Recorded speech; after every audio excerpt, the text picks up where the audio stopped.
모두 투어는 어떻게 이렇게 현금을 많이 쌓아놨어요? 하나투어랑은 다르게 딴짓을 안 했어요. 그러니까 다른 사업을 안 했었어요. 실적이 좋아지는 속도나 이런 것들은 외국인 카지노가 훨씬 좋습니다. 왜요? 극소수의 외국 부자가 여기서 놀다 가는 거랑 대다수의 한국민들이 밖으로 나가는 거랑 뭐가 더 빠르겠습니까? 한국경제 구독자 여러분 안녕하세요. 허란 기자입니다. 퇴근길에 찾아가는 허란의 경제 함께 시작하겠습니다. 구독자님들 이번 여름 휴가 어디로 갈 계획이신가요? 백신 접종 맞고 9월에 해외로 여행 가겠다 생각하시는 분도 계시나요? 그래서 오늘 한 끼로는 피해주에서 수혜주로 돌아온 여행주와 카지노를 준비했습니다. 든든한 한 끼를 책임져 주실 현대차증권 김현용 연구위원님 모셨습니다. 안녕하세요. 네, 안녕하십니까? 8월이면은 전체 인구의 한 10% 정도가 백신 접종을 1, 2차 다 맞을 수 있다 이렇게 예상을 하더라고요. 네. 그러면서 9월이면은 해외여행으로의 네. 출국자 수가 점진적으로 증가할 것이다 이렇게 여행업계는 보고 있던데요. 네네. 이렇게 되면 정말 여행주도 실적 반등의 이제 시기가 다가오고 있는 건가요? 예, 다가오고 있다고 말씀을 드릴 수가 있습니다. 다만 이제 그 시점은 우리가 아주 단기간보다는 조금 긴 호흡으로 봐야 되는데 주가는 먼저 이제 선반영을 하다 보니까 주가 많이 올랐어요. 많이 올랐죠. 예. 이미 목표가 내신 것보다 더 많이 올랐어요. 이게 사실 주가라는 거는 어떻게 보면은 살아서 움직이잖아요.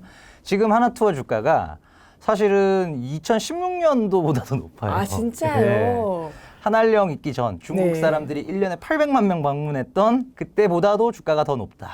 이 부분은 많은 것을 시사하고 있습니다. 주가의 영역은 사실은 이제 목표가를 넘어선 주가는 애널리스트의 영역이 아닌 거잖아요. 사실 이제 기대감으로 이제 주가 선반영 됐는데 지금 여행주 같은 경우에는 제가 좀 많이 고민이 돼요. 지금 투자 의견은 홀드인데 이제 주가를 올리고 홀드를 유지하던가 나는 이 주가가 맞다라고 보면은 의견이 이제 셀로 내려와야 되는 상황이거든요. 이제 그런 부분에 대한 이제 고민을 이제 하고 있는 단계죠. 이게 과연 우리가 2022년 또는 2023년 실적까지를 땡겨 와도 이게 지금의 어떤 시가총액을 설명하려면은 굉장히 높은 멀티플이 적용이 돼야 되는 상황이거든요. 다른 연구원님께서는 사실은 하나투어 목표가 10만 원도 나왔어요. 당연히 매수고. 어떤 미래 실적을 땡겨와서는 그 숫자 안 나올 겁니다. 그게 아니라 가령 미국을 예로 들어 볼게요. 미국 같은 경우에도 지금 이제 상영관 사업 뭐 지금 굉장히 암울한 전망이 그려지고 있잖아요. 근데 AMC라는 종목의 주가를 보시면은 말도 안 되게 바닥 대비로는 거의 13배 정도 올랐고요. 코로나 바닥 대비로는 13배 올랐고 최근 한 달, 두 달 동안에만 3배가 이제 이런 상황이거든요. 그러면 과연 그 시네마 인더스트리가 좋아서 오르는 거냐? 23년, 4년 실적 땡겨와서 오르는 거냐? 아니라는 거죠. 네, 그런 부분들을 잘 보셔야 되고 하나투어, 모두투어 같은 경우에는 5월 달에 공매도 재개가 되면서 코스닥 150 안에도 못 들었던 작은 종목이었기 때문에 공매도 재개 대상에서도 빠져 있습니다. 그러니까 이런 부분들을 종합적으로 좀 감안하셔야 된다는 겁니다. 사실 주가는 저 멀리 가 있지만 그래도 오늘은 저희가 섹터를 공부를 해야 되니 네네. 실적을 위주로 좀 네. 하나투어부터 살펴보겠습니다. 네네. 투자 관점에서 여행주 실적 회복을 가늠하기 힘들다고 하셨지만 네네. 그래도 내년이면 어느 정도 회복이 되는 거 아닌가요? 맞습니다. 일단은 근데 이제 지금 하나투어랑 모두투어 업계 1, 2위 회사를 이제 비교를 통해서 설명을 해드리면 하나투어는 지금 1분기까지도 분기 400억대 적자가 났고요. 모두투어는 이제 비용 구조 좀 슬림하다 보니 분기 40억 수준의 적자가 났습니다. 그래서 모두투어는 빠르면 이제 연말께 정도의 흑자 전환이 가능해 보이고요.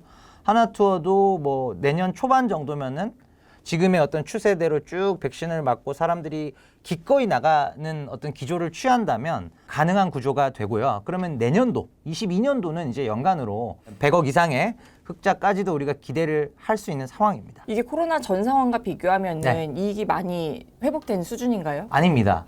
예, 코로나 전에 하나투어나 모두투어가 이제 전성기 때 이익은 하나투어가 400억대 초중반이고요. 모두투어도 300억 이상 벌었던 적이 있습니다. 예, 근데 이제 세 자리 영업이익을 뭐 겨우 회복하거나 요 정도 수준이고 내년은 시작에 불과하기 때문에 우리가 내후년을 봐야 되는 거 아닙니까? 이렇게 얘기를 할 수도 있잖아요.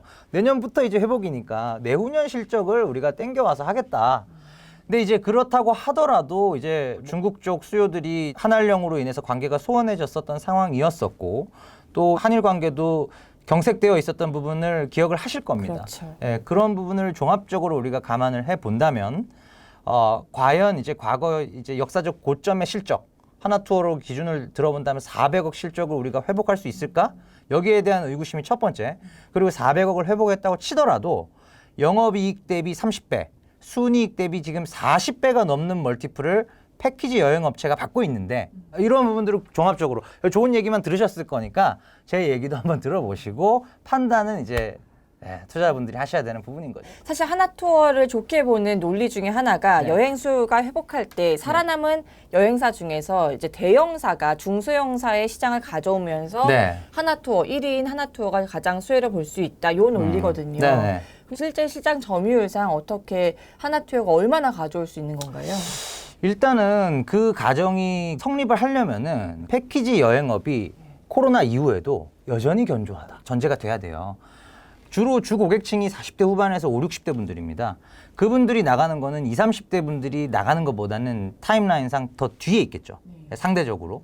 근데 이제 100번 양보해서 그 가정이 유지가 된다라고 보면은 실제로는 지금 많은 여행업체들이 특히 이제 중형 사이즈의 여행업체들이 좀 픽픽픽 넘어가야 그래야 그 점유율을 가져올 텐데 지금 뭐 빅4 여행업체들은 여전히 아주 건재하고요.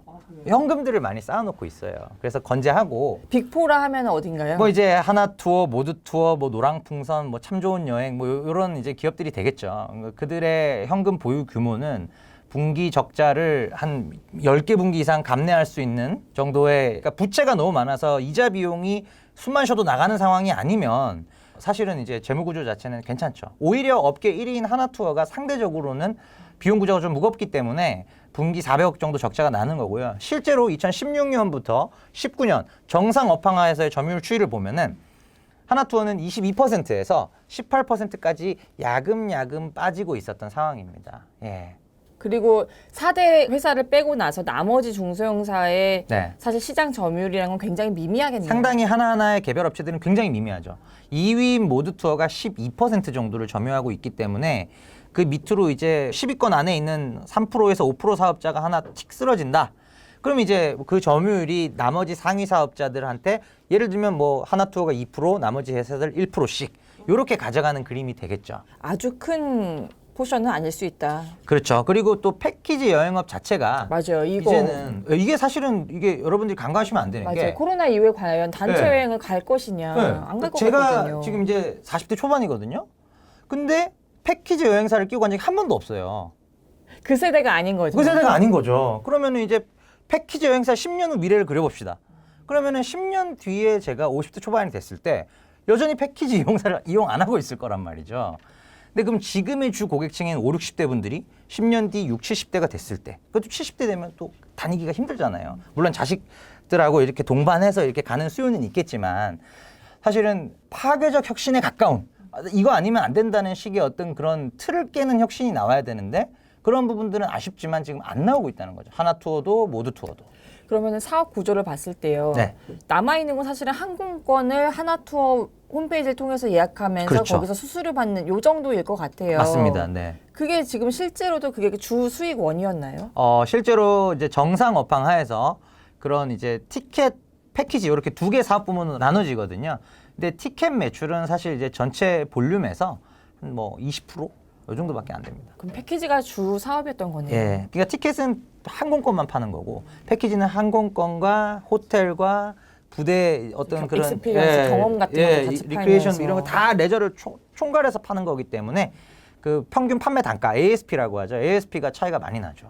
지금까지는 좀 안 좋은 업황 얘기를 했지만 사실은 이제 하나투어의 고군분투한 지난 1년여 과정을 네네. 봤었을 때 네. 이제 투자자 입장에서 좋게 보는 것은 네. 작년부터 자회사를 40개 넘게 청산을 네네. 했다고 해요. 얼마나 비용을 줄인 건가요? 일단은 뭐 연간 한 3, 400억 정도의 영업 비용은 이제 줄어들었다라고 보여지고요. 작년도 2020년도에 하나투어의 영업 적자가 1,400억 수준으로 매우 높았었기 때문에 이런 어떤 고도의 비용 절감 노력을 통해서 한 3, 400억 정도는 즉각적으로 절감이 가능하고 또 일정 부분의 하반기에 매출 증가가 조금 동반이 된다면 백신을 계속 맞고 계시니까요. 사실은 이제 적자 규모 자체도 800억 밑으로 이렇게 내려갈 수 있는. 근데 1분기 때 이미 400억 적자가 나왔기 때문에 일단은 그 부분은 조금 이제 실적에 대해서는 올해까지도 조금 보수적으로 보시는 게 맞을 것 같습니다. 인력 구조조정 규모도 굉장히 커요. 하나투어 같은 경우는 2,100명 임직원 중에서 30에서 35%를 구조조정한 거죠. 조정을 이제 하겠다라고 아, 얘기를 하겠다라고. 했고 지금 2019년 말 그러니까 코로나가 올지도 알 수 없었던 그 시기 그때 2,300몇 명이 있었거든요. 정규직이.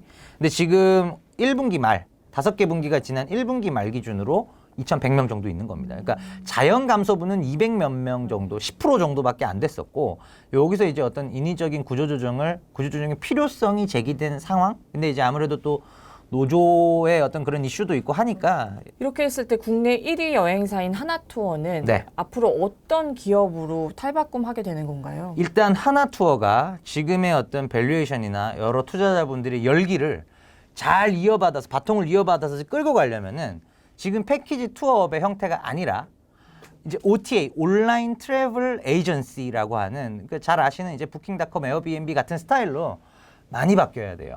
그래서 작년 상반기에 하나허브라고 하는 이름의 어떤 온라인 트래블 에이전시를 표방해서 그런 시스템 업그레이드를 했습니다.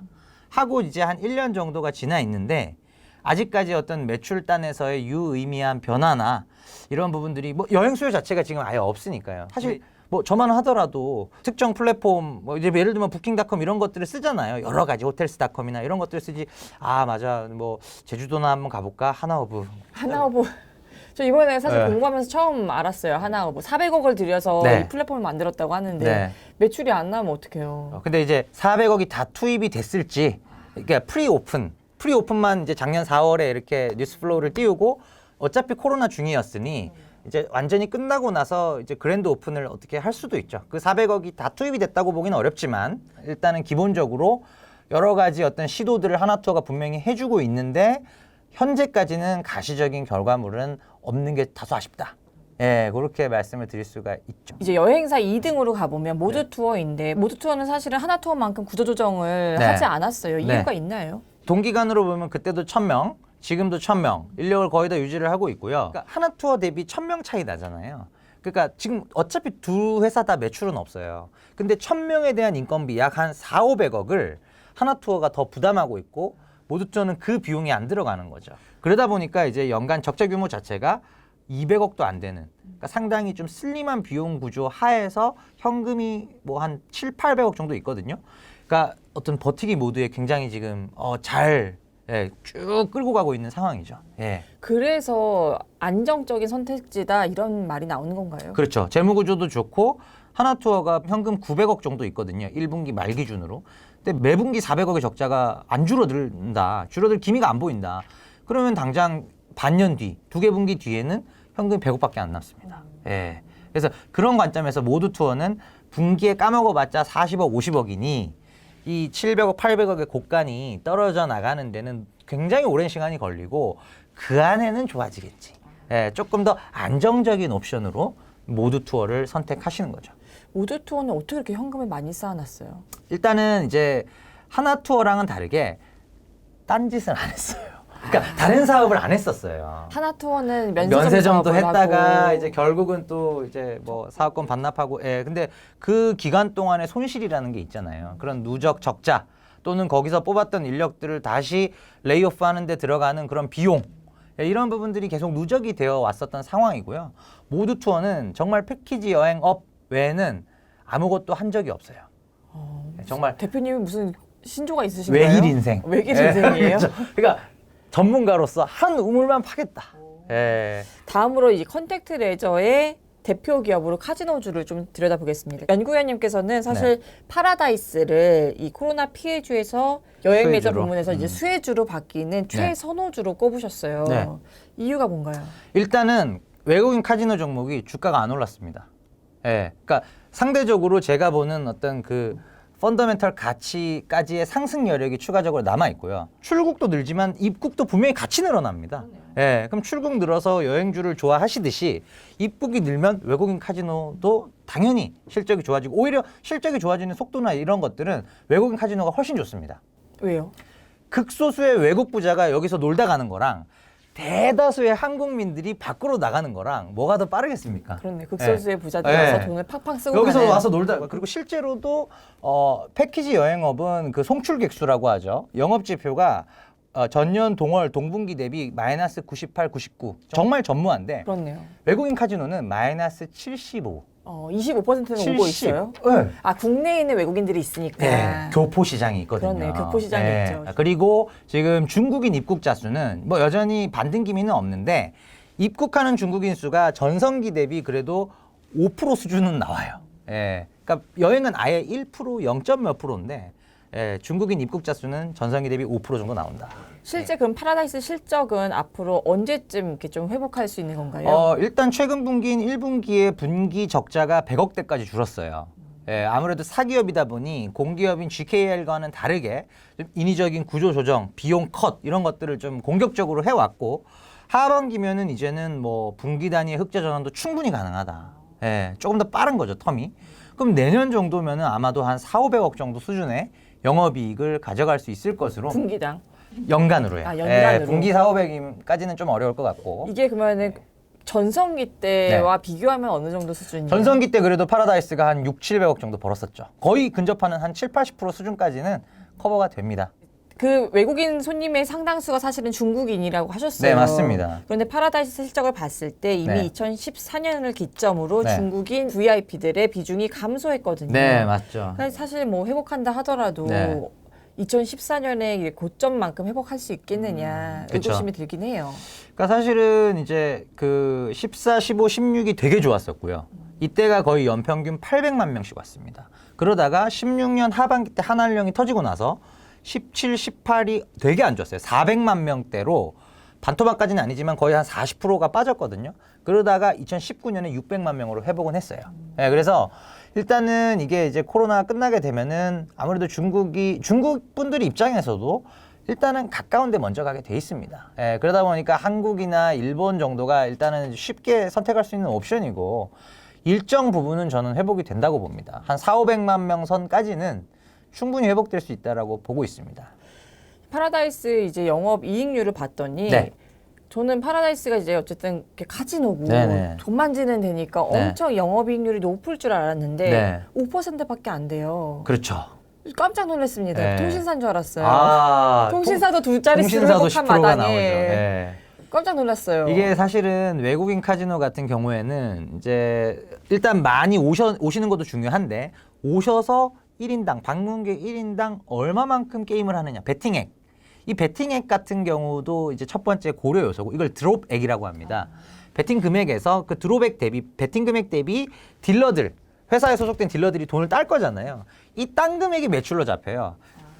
판돈 대비 딴 금액의 비율, 그러니까 하우스가 딴 비율, 승률 이걸 홀드율이라고 해요. 이게 높아야 돼요. 그러니까 돈 많은 고객들이 와서 돈을 잃어주고 가야 됩니다. 네. 그러면 이제 중국인 고객들이 보통 이 큰 손들이 많은데 이분들을 유치하려면 뭔가 당근을 줘야 되잖아요. 그래서 손익계산서를 보시면 카지노 콤프 비용이라고 해서 콤프가 이제 컴펜세이션의 약자거든요.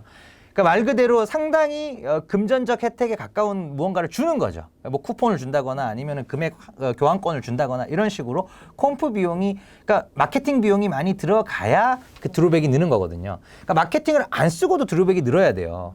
그러니까 한한령 같은 거 없고 한일 관계 좋아서 마케팅 따로 안 해도 아 심심한데 놀다 오자 한국 갔다 오자 이렇게 돼야 마진이 좋아지는 겁니다. 하지만 지금은 약간 콤프를 높이면서 네. 손님들을 모객했던 거네요. 예, 모객을 해야 되는 상황이다 보니까 2019년까지 마진이 이제 그렇게 낮게 깔렸었던 거고. 하지만 좋았을 때는 그럼 영업이익률이 높았겠네요. 그렇죠. 2016년, 15년 뭐 이럴 때는 보면은 두 자릿수 나왔었죠.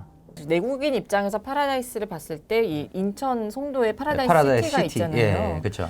이게 엄청 인기가 많다고 하는데 사실은 이게 인기가 아무리 많아져도 그러니까 내국인들이 지금 지금 방이 없어요. 방이 그리고 없는데 너무 비싸요. 저 한 번도 못 맞아요. 가봤는데 저도 한 번도 못 가봤는데 가보고 싶어요. 소문은 들었어요. 엄청 네. 좋다고. 근데 소문만 듣다가 금액을 확인하는 순간 그냥 포기하게 돼요. 근데 그 정도로 인기가 많다는 겁니다. 그렇게 인기가 많은데도 불구하고 파라다이스의 실적은 꿈쩍도 안 한다는 거예요. 왜 그래요? 매출 비중이 작아요. 아, 그만큼 카지노에서도 벌어들인 게 훨씬 큽니다. 네, 훨씬 큽니다. 파라다이스를 특히 좋게 보시는 건 아까 말했지만 이 경쟁사인 네. GKL이 워낙 매력이 좀 떨어져서인가요? 상대적으로 많이 떨어져 버리게 된 이유가 제일 큰 게 배당이 없어졌기 때문입니다. GKL은 이제 파라다이스랑 다르게 공기업이고 꾸준히 그래도 3%대 이상, 3에서 4%의 배당 수익률이 나오게끔 정부에서 배당을 해줬어요. 예, 최대 주주가 정부니까요. 그렇게 배당을 해왔는데 2020년 작년도에 아무래도 이제 실적이 전무하다 보니 거의 사상 최초로 배당을 안 했습니다. 0. 예, 배당을 안 했고 올해도 지금 1분기까지 300억대 적자가 나오는 상황이다 보니 배당을 재개하리란 가정을 하기가 굉장히 어려워요. 이유는 정부 기관답게 구조조정 속도가 굉장히 느립니다. 예, 아무래도 이제 어떤 즉각적인 레이오프나 이런 걸 못하기 때문에 인원이 줄어드는 것도 사실은 굉장히 느리고요. 이게 뭐 임직원분들 입장에서 보면 좋은 거죠. 맞아요. 예, 같은 어떤 급여 생활자로서 맞아요. 좋은 건데 직장의 안정성. 투자자와 예. 내 직장도 다른 다른 거니까. 거죠. 맞아. 근데 이제 투자자 관점에서만 본다면 그런 이제 레이오프가 굉장히 더디고 그러니까 그게 무거운 비용 구조로 여전히 남아서 분기 300억 수준의 적자가 나고 있기 때문에 GKL은 정말로 업황이 좋아져야만 적자가 줄어들 수 있거든요. 예. 지금까지 코로나 피해주에서 수혜주로 변신한 여행주와 카지노주를 살펴봤습니다. 나와주신 김현용 현대차증권 연구위원님 감사드립니다. 네, 감사합니다. 내일 퇴근길에는 김현용 연구위원님과 네이버와 카카오 비교 분석을 이어가려고 합니다. 시청해주신 구독자 여러분 감사합니다.